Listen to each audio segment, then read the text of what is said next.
and welcome. This is episode 11 and here we are. I've changed my background today because I was a little bit bored of just seeing my office in the background. But today's episode, Tash looks lovely where she is.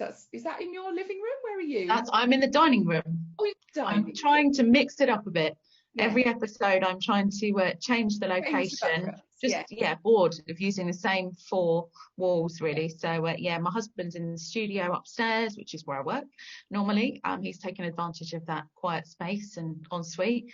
And I'm in the dining room. And you're not actually in San Francisco, but not at the Golden Gate Bridge. No, I am here. Oh, we've got the same mugs. Let me get mine.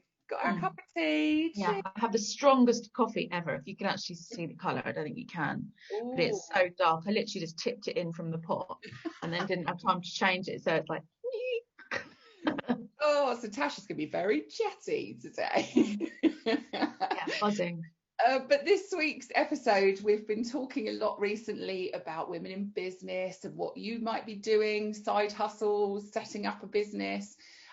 Whether you already run your own business and what you do. So today we thought we'd talk a little bit about what we do, because for those that don't know and think that Social Brunettes is our job, it's not. It's a project that we set up to help other people. And obviously Tash and I do run our own businesses. We've been business women for some years now. So a couple of things we're going to talk about afterwards. But Tash, do you want to start with a little bit of an introduction and then we can have a chat amongst ourselves? Yeah, of course. Funny saying Social Brunettes is a project. Feels like a job, doesn't it? Not in a horrible way, but it's a social effort. There's a lot of work, but no, in all seriousness, my main business is a personal stylist and image coach. So little bit of history without boring people to death. I was in recruitment and HR for 16 years and was nearing my 40th. I won't say how old I am now, but anyway, nearing my 40th, and career changed as far as I was starting to feel that I wanted to do something that I just loved and that I was passionate about and really interested in, and recruitment kind of wasn't doing it for me anymore. And then kind of fate took over and I actually got made redundant, and I'd been working with the company for years, and they offered me an alternative location, which was London or Southampton, and I thought, you know what, just doesn't suit my lifestyle anymore. I don't want to be traveling into London like probably a load of women. Your priorities change, I think, as you get older. We've been there, we've done that. I've done the traveling, leaving at 6 o'clock. Wanted to be around for my son, who was obviously quite a bit younger then, and do the pickups, which I haven't always been able to do from school. So I retrained and set up my own personal styling consultancy. Went to Colour Me Beautiful and did all the colour analysis training, which is fascinating. And anyone that hasn't had their colours done, it's not a sales thing, but genuinely, I think it's quite life-changing. Improve your mood, improve the way you look. You can look younger and all those kind of things. So colour's a big thing of what I do. And then I did obviously the normal sort of stuff like body shape, how to feel more confident dressing and how to choose clothes, the flattier shapes and all those kind of things, as well as personal shopping and wardrobe detoxing, stuff like that, all those lovely things. So it's, I guess my role, a lot of people might think that being a personal stylist is a bit frivolous and it's just for the rich and famous. I get that a lot. Oh, it must be really expensive. Actually, it's not. I mean, there are a lot of different package options, and I'm always happy to create something quite bespoke. So I think there's a misconception often that I must be really like, I don't know, fancy and it's expensive and all that kind of thing, when actually, a lot of my women are just like me. They're real women, everyday women, mums, business women, and I love working with women and helping them basically feel more confident about about the way they feel in themselves. And that's what gets me up every day. That's what keeps me going, because there's nothing better than seeing someone start smiling at their reflection. Genuinely, it's always quite emotional. They get emotional, I get emotional, but it's a lovely thing to do. So that's a little bit in a nutshell of what I do. Yeah, and just to add to that, because obviously I've been a client of Tash's. Tash colour analysis and style personality fairly recently. Well, I say fairly recently. I did have my colours analysed about 15 years ago, so it was due a bit of an update because things change, and that's an important thing to say. Is if you have had it done before, it's worth doing it again, isn't it? And having an update. And actually, you mentioned fees and how people might see it as a bit frivolous, but I see it very much as an investment in yourself, and we all need a bit of that, don't we? And absolutely. I think it's, I try to sort of say it's on a par with if we need your hair doing, you need your teeth seeing to, you need your eyesight, maybe you want to get rid of your wrinkles or whatever it is. Everyone has little personal things that mean something to them, and you shouldn't be seen as vain or selfish.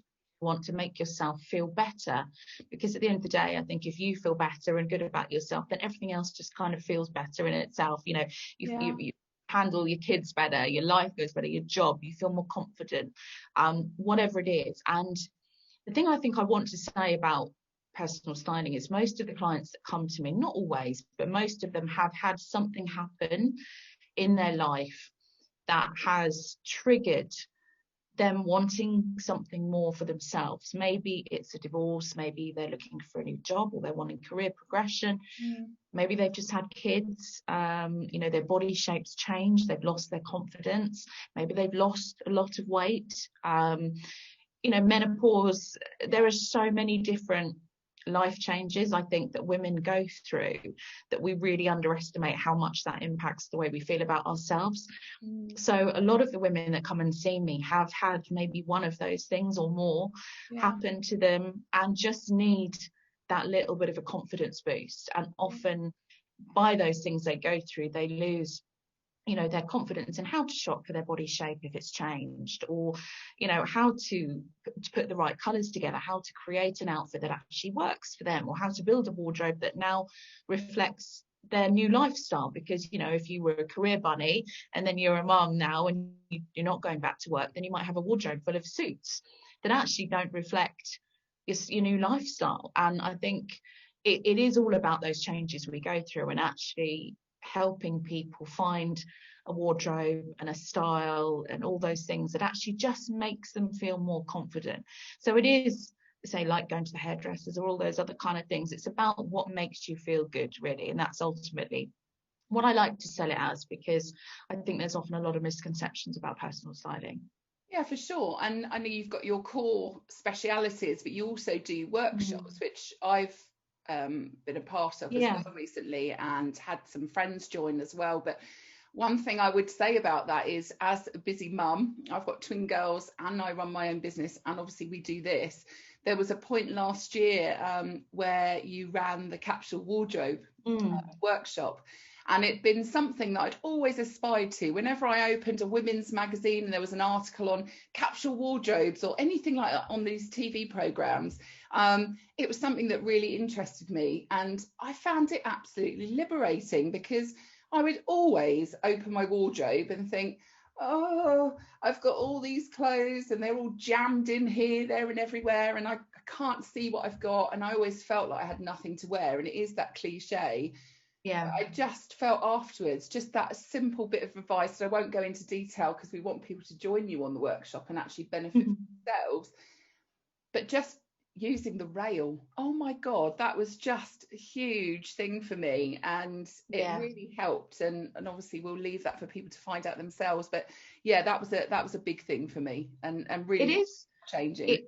I think, with all of our jobs, and obviously I know we're going to talk about, your role and how you help people and what you do, but I think sometimes we take for granted, because we're so busy, that actually it's okay to ask for help.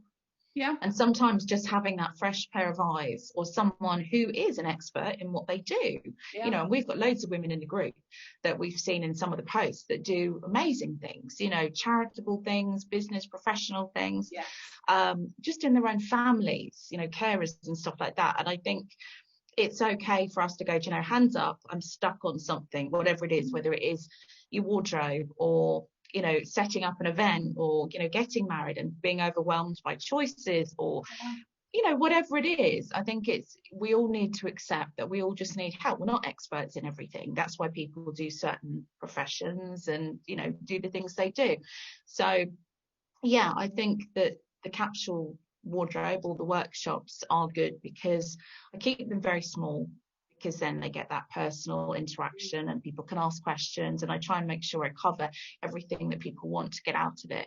But it is just sometimes an eye-opener when you do stuff like that, and people go, oh my God, I've never thought of that, or I've never would have put those two colours together.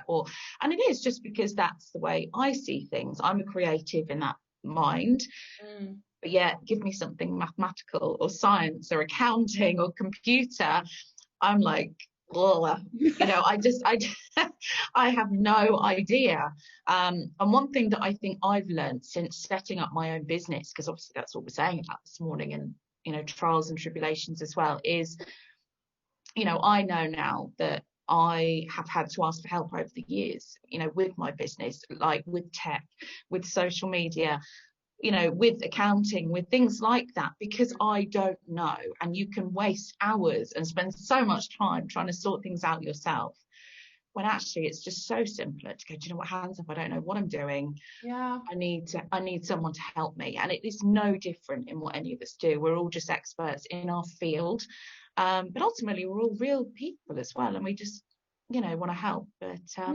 But yeah, that's me and a little bit about what I do. So tell us a bit about what you do, Jen, because obviously sadly I've not had you marry me yet. Marry me. the next Mrs. Edge. But no, yeah, tell us a bit about what you do in your business and why you set your business up. Yeah, so I'm an independent celebrant, which baffles some people when I say the word. I've had people ask me if I've given up on having sex, thinking I meant celibate, but no. So a celebrant is somebody that's fully trained and insured and has the skills and capabilities to write and conduct a wedding ceremony. So it's not just weddings I do, but I do tend to specialise in that side. We also do vow renewals and baby naming. So the process, I guess, is different to a registrar, where they literally collate very basic details, have everything templated. And in fact, you don't actually get to meet the person that's coming on your wedding day until they arrive. You can't pre-select somebody. Whereas what we do is much more personal. So I've got a very small team, which I've grown over the last sort of 5 years or so. So I've not only grown my business, but scaled it. So which has meant that we can cope with more people, more couples, more families, and help more people.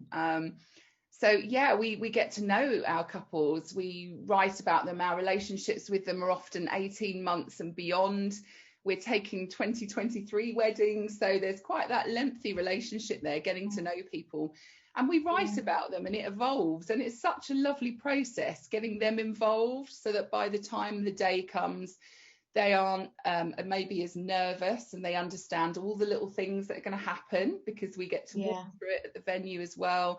And it's a really personal, really comprehensive service. So that's kind of what I do, which obviously at the moment has been decimated somewhat, but yeah, we're still in here. A way, what we do is quite similar, as far as it's such a personal thing. Very personal. You know, it's not kind of sorting someone's computer or doing something that's quite sort of day to day. We both have to get to know our clients quite intimately. Yeah. You know, it's a bit like Got One. I get to see them naked at times, but you know, it's you know, you need, both of us need to get to know our clients. And I think that's what people underestimate about any of those kind of roles, is actually, I can't just meet someone. Yes, of course, if you've got that kind of creative eye, you can vaguely look at someone and go, oh, they'd look great in that colour, or actually that might be a more flattering shape. But I need to know, just like you, what makes them tick. Yeah. Because it's not down to me to style someone the way I want to style them. I need to find out how they feel about their body shape. You know, some people, I would say, will have massive boobs, and they'll love their boobs, and they'll be like, I want to show off my boobs, I want to rock it and own it. And then you'll have other women who'll be like, oh, I'm so busty, I hate boobs, I'm so self-conscious. So I need to take that time, just like you, and get to really ask the questions and get to know them. I think trust as well is a big word, because, we get people that sort of say, oh, can you tell us all about what you do? And we spend a lot of time explaining how we work, and call it the sales process if you like, but it's that initial consultation and kind of expressing where we are experts in our field. And then when we follow up and they say, oh, well, I'm just going to get my friend to do it now. And we, of course, are sort of saying, well, okay, that's lovely that you've got someone that wants to do it. But, being an expert, not everybody can do what we do. And that's why we do it. And it's, people come to us for that expertise, for that help. And being able to trust somebody, with, for me, it's arguably their massive day in their life. Of their life. And the trust is another big thing, and it's developed over time. And that's one of the huge benefits. People come to us because they want that personal service. They're coming to us not because they want a registrar service. They're coming for that difference. 2 questions then for you. Common misconceptions of what you do, or even about weddings, and then what have you learnt over the past few years of setting up your business?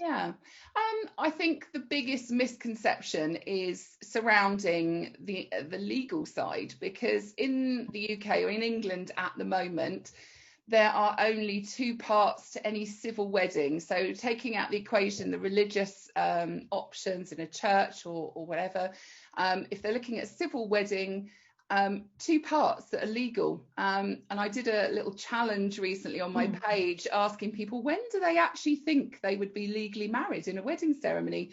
Is it the vows? Is it the rings? Is it the big pronouncement at the end? And it's actually none of those things, because none of those things are legal requirements. It's saying that you are free and able to be married and hearing those contracting and declaratory words, and signing the paperwork. So arguably the 2 least romantic parts of any wedding. No one's ever cried at a wedding over, oh, they're signing the paperwork. No, it's usually the kiss, isn't it? We now pronounce you, and then the kiss, and everyone goes, oh, we're married. And actually you're not at that point, really. Actually, for us, probably one of the most emotional parts is the vows, because we really can make those something special. And so when couples say, oh, well, we love the idea of what you do, and of course it's not for everybody, but we like to give couples the choice, and that is a huge thing. And to say that, okay, well, Auntie Mabel may want to see you actually get married, but does she realise that it's not the vows and rings that's making that the actual marriage? The marriage is a contractual part, and the wedding is all ceremonial. They're 2 different things. And in this country, people just not used to doing that. They do it in the States and across Europe, but sadly not here. So yes, that's where celebrants are so popular, because the vows, the rings, all those ceremonial things is what we do well. Yeah. And how about your business then? So what have you personally learned? So I sort of said that, I've realised over the years that I've needed to ask for help and not just try and become everything about my business, because I'm not an expert in everything, and I do have to ask for help. So what have you learned kind of from running your own business? I think it's a good question, actually. I think probably from growing a team. Now, I learned very quickly that my business was always going to be bigger than me, and that's a huge thing. And I know lots of people. In fact, we've got a lovely lady on our group who's an architect who is currently struggling with just that. She needs to grow, or wants to grow, and perhaps can't quite let go of, I need to do everything because it's my baby. And for me, I was actually turning away so many couples because I can only do 1 wedding on each day. And I was sort of 3 or 4 deep in terms of inquiries on the key dates. And so it became very obvious that what I was doing was working. I was attracting everybody. I was attracting my ideal clients. And so I grew my team. And I think just having that letting go moment was a huge learning thing, and saying it's bigger than just me. And people can now come to us and say, actually, I've seen all of your team on your profile pages, on your website, and actually I'd like to book that person. And it's, although I have to say, there is a vague similarity in look. If anyone has a look at Jenny's business page or her team, there is a little bit of synergy in the way you need to take someone on that's got like pink hair, or I don't know, Oh, that's the different. thing. And actually, people may look at that and think, oh, crikey, you have chosen people, but actually we didn't choose them. They all No. approached us. And so, I mean, if we had a guy that wanted to join us, he would be a consideration too. It's just, for us, it's been about empowering back to work mums. And that's what my team are made up of, is people that 2 are ex-wedding planners like myself. I'm one of them, and we've got 2 ex-registrars as well that have come over to the dark side. So yeah, that's just kind of how it's worked out. But we welcome everybody. We're completely diverse. We work with all couples from all walks of life. And that's something that you are quite passionate about, isn't it? And something that you and I have always kind of had in a similar way, again, of working with a big range of clients and being very diverse, on size, shape, sex, beliefs, whatever it is. Again, that's very similar. And you do quite a lot of same-sex weddings, don't you? And you're quite involved in a lot of groups and communities in that area, aren't you? We do. We've been a long time ally of the LGBTQI plus community. We do a lot of work. We support some of their events locally as well. Unfortunately, I haven't been able to do as many with lockdown and the virus lately, but very much a community that we support. The trans community as well we work with. But in terms of multicultural mixed faith weddings, I mean, that's another benefit to what we do. We can include elements of religion, culture, heritage, that sort of thing as well. So we've done and seen almost pretty well everything, and spoken, I think we're now up to 12 languages that we've spoken at weddings as well. So yeah, we do try and welcome everybody.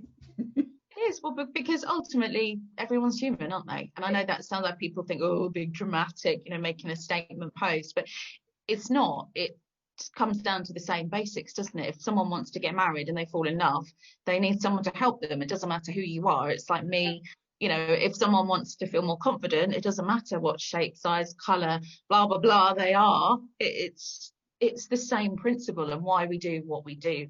Exactly. I like the phrase that we're the same, we're all the same but different. We've all got our own little backgrounds and things like that, but essentially we're made up of the same things. And I think for me, supporting different communities just shows that whoever they are, they can have the same type of wedding as anybody else.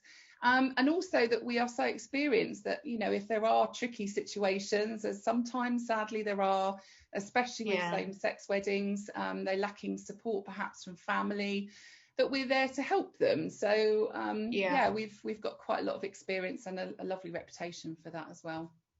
And I think I've got a couple of questions which we can both answer, because I know people sort of wanted to know, but I think something that's quite important to both of us, and has been certainly in growing my business like you, is having a support group or a community of not just women, but obviously we're in a women's group at the moment, but having that support community around you, not just your friends and your family, but your clients are your support group as well, because they're the people that are hopefully going to refer you, are going to share the experience. I know probably 50-60% of my work is referral based, like you, I'm sure.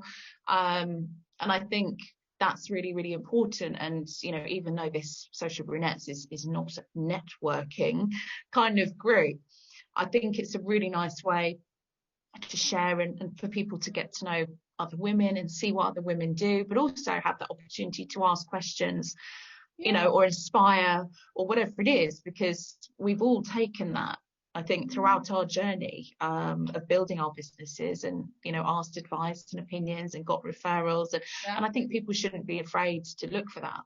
No, I mean, I think it's really important, because you aren't alone doing this. You're not the first person to have done whatever it is you're doing, so it's good it's good to sort of seek advice. But I think I fall into the category very much of I'm a connector. I've built community all throughout my life. I've loved setting up little groups, hence this. I've set up a forum that I've been running for 6 years for celebrants across the South, where we share advice and work and things like that. So it's very much that community thing, but also mentoring. But that goes two ways, because I find I tend to take people under my wing, but I then don't invest in, you know, who is it that I follow, who inspires me. And I think that's important to have both, really. If you can share and help others, that's great, but also to make sure that you're not just the one helping, you're actually being helped as well. It's that give and receive, isn't it, kind of thing. And I know we've spoken about that before, both you and I kind of are very pro pushing other people's businesses and what they're doing and their passion. We have done a lot of that. Another story. We have done a lot of that, and I think that's something, like you say, you're naturally either built that way or you're not, and I've always tried to push and support and recommend others where I can, you know, and hopefully people, you hope they're going to do the same for you, and I think that a big part of this group was built on growing, you know, a community of women and supporting not just local businesses, because actually, as we've seen, we've got people on the group that are worldwide, which is amazing. So you know, and obviously COVID has changed a lot of people's businesses. I know, you know, without stating the obvious, you and I have been massively impacted, like so many, with COVID financially, not being able to do your weddings and other ceremonies. I've not been able to have clients. So, you know, and I think money and financial constraint has impacted our clients, as in buying from us at the moment as well. And so I think, you know, what have you done, or what are you doing as an advisory to other women running their own business during COVID to keep your business going? Or what are you doing at the moment for night ceremonies? I think we're always innovating, and in fact, you know, it's a big thing for me personally is don't imitate but innovate. You know, if you like something and somebody inspires you, is to actually look at what you can do and how you can apply that to your own business, especially what we do, and to an extent obviously what you do. People are buying you over and above somebody else who's equally lovely and amazing, but they just like your style. And I think it's important to remain true to who you are.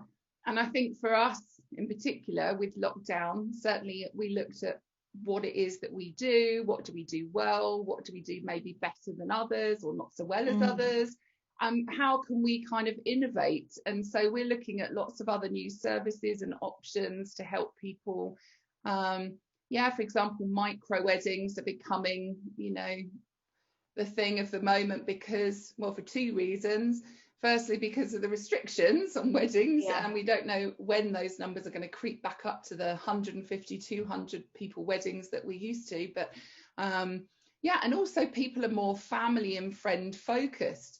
You know, they don't want to have 300 people there, most of which they don't know. They're actually looking at refocusing and having slightly smaller weddings, maybe with an equal budget, but actually spending it in the places that mean things to them, you know, maybe splashing out on the fabulous dress, or if food is their thing, upgrading their food packages and things like that. So, you know, we're seeing a shift in what their requirements are. And I think that's key, is paying attention to what the people want and actually moving with those times. What about you? Have you sort of found ways? Obviously yours is now all online. I mean like you, mine is very much in, you know, people buying from me and the experience, I guess. So, you know, I haven't seen anyone fail. Well, intermittently throughout last year, obviously in between the lockdowns and the allowances and all that kind of stuff, the face-to-face has been very restricted for me. You know, I do one-on-one or mums and daughters, or, you know, whatever, twos people.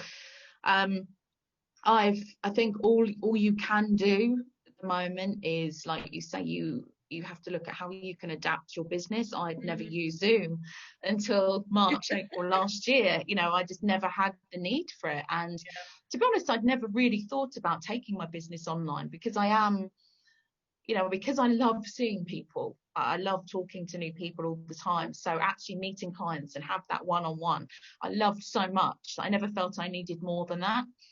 So doing Zoom is something that I've now created. And you can obviously have a Zoom style consultation on an hourly rate rather than the fixed sort of sessions.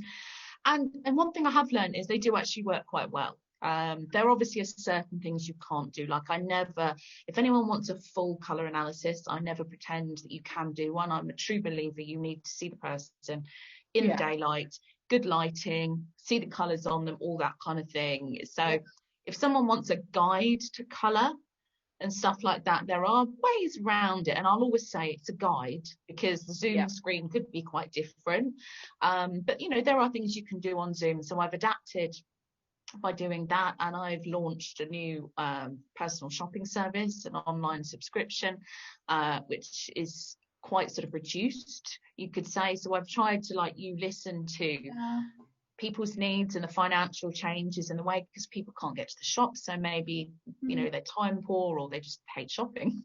Can you imagine? All that kind of stuff. But you know, I've tried to listen and think of services that people might need, but also might enjoy, to give them some inspiration. But yeah, I think I've just tried to stay visible. I think visibility is a big thing. I think if you give up, and I know, Christ, it can be easy, and we all have those dark days at the moment, over the last year, where you just think, God, it's hard, and I just want to go under the duvet and not make an effort, not get dressed up, live in my pajamas all day, or whatever it is.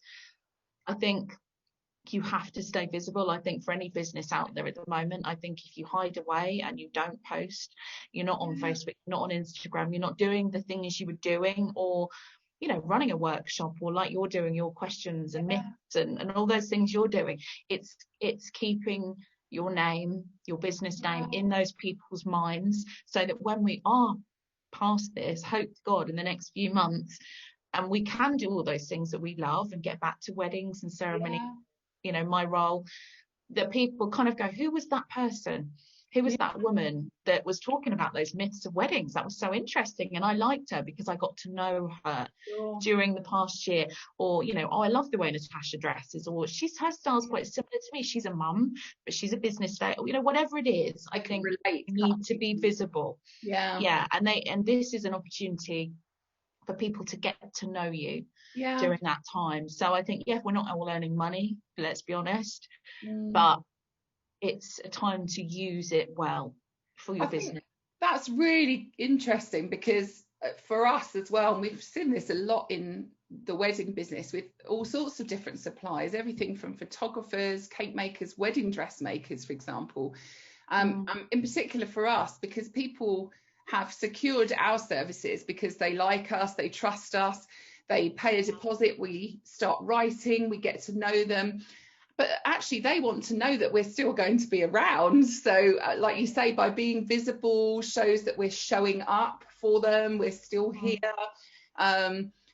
Things have changed in terms of ways of working, but I think people are investing heavily in weddings still. People are still getting engaged, and they want to know that you're still going to be here in a year, 2 years time. And that's been really a key for us, is to make sure we still show up every week on social media. Absolutely.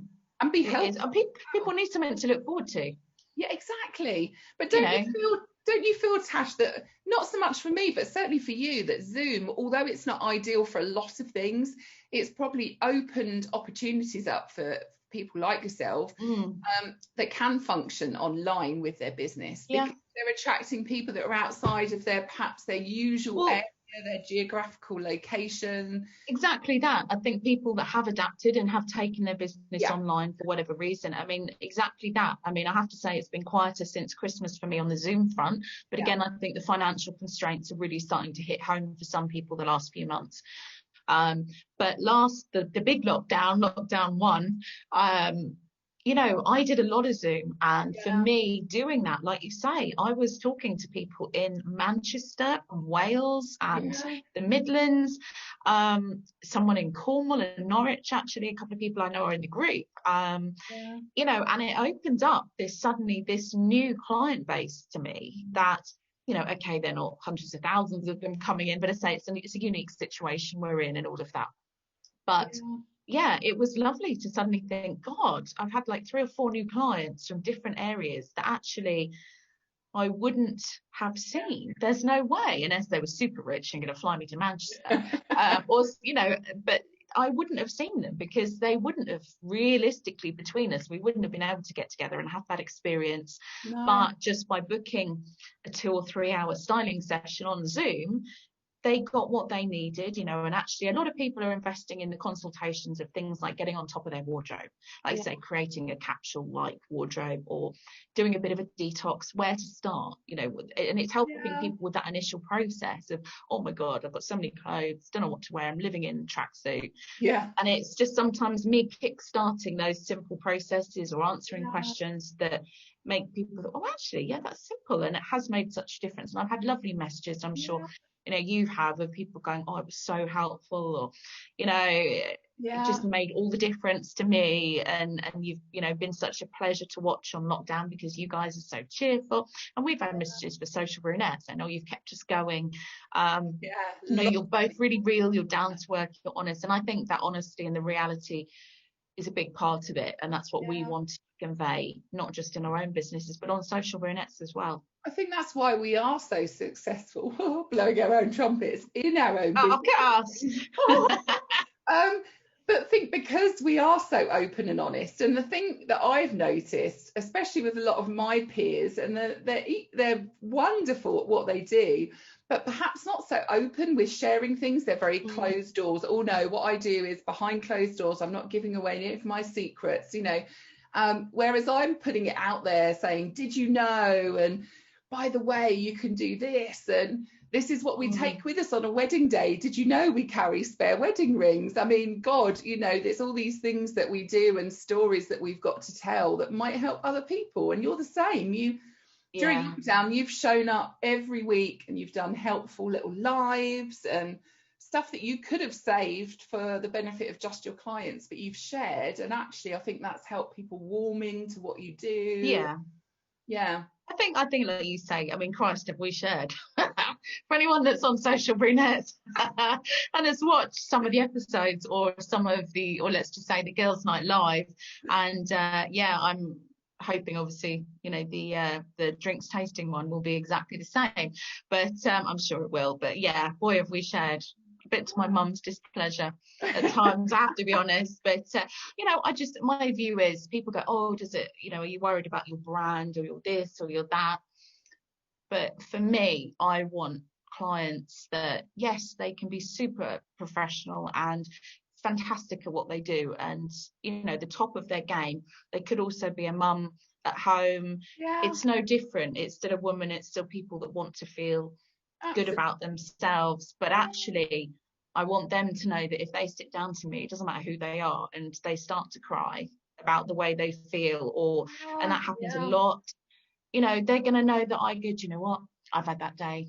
I'm in the menopause, I've had a son, I've done this, I've done that, I felt this way about my body, these are my tummy issues, or whatever. And I just think to be able to talk to people like that is what makes you different. And I hope that hopefully gives us a wider appeal. But I think you have to stay true to you. Absolutely. I mean, my client base is slightly different, typically, not always.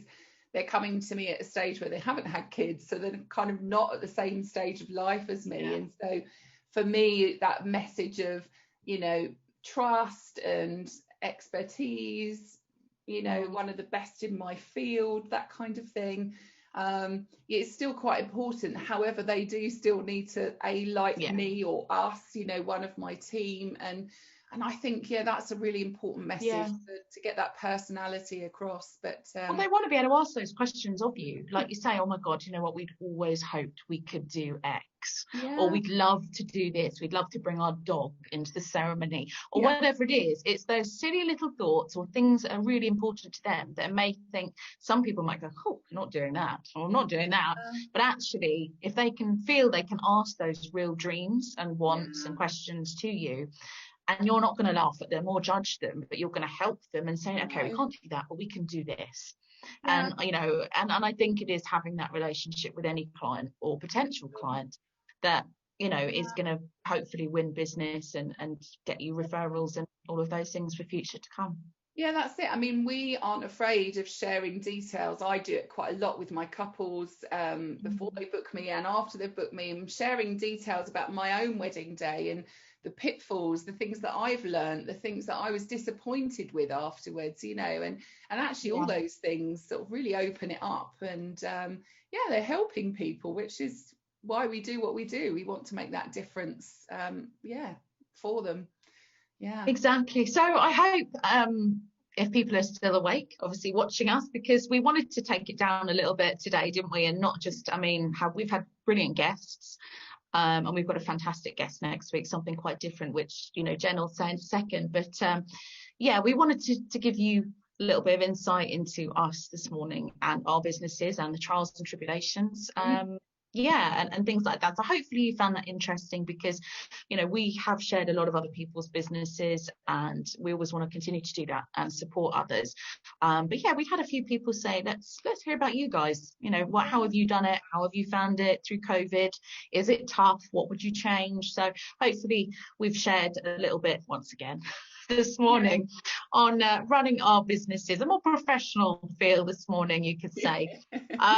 So Jen, tell us about next week's guest, because she is amazing, and I have to say we were glued to the screen. No, she's amazing. So next week, episode 12, it's actually a cooking demonstration. I've had some posts which had a huge response. What is it you were cooking for dinner? So you will have remembered that post from the page. So Catherine from Totally Tangerine Cookery, she runs cookery workshops, little cookery school. She helps families. So it's all about cooking with your kids. She makes it much, I think she was very easy to follow, I must admit, when we were recording with her. So you'll get to see her preparing something that's nice and simple to do with the kids, for them to eat for lunch or dinner, and a sweet treat as well that's sort of I thought was very healthy overall, and just something. And so quick and so quick to make. Oh yeah, great for ideas, because I know we're all running out of ideas at the moment, aren't we? So she's going to share the details after the show as well, so we'll put all the ingredients and the recipes and the instructions up as well. But before we go, I was just going to say as well that Tash and I had a discussion recently about collaborating together. So what Tash does, what I do, there is a bit of a crossover. We've done some blogs before about mothers of the bride and what do they wear at weddings and so on and so forth. Yeah. So we'd like to encourage you to reach out if there's a collaboration that you feel we've seen recently what lots of you do. So if there's somebody that feels that they might partner well with what Tash does or what I do reach out, because I think connecting people, it's not a networking opportunity. No. Really, it is.